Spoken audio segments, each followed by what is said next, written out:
என்றால் ஒரு வகை அமைதி, ஏழை என்றால் அதில் ஒரு அமைதி.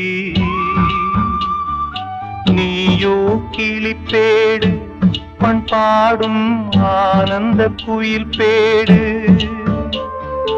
ஏனோ தெய்வம் சதி செய்தது, பேதை போல விதி செய்தது.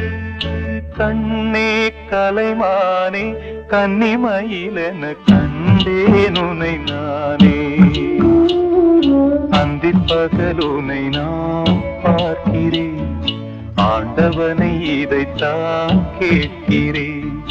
ராரிராரோ ஓராரிரோ, ராரிராரோ ஓராரிரோ.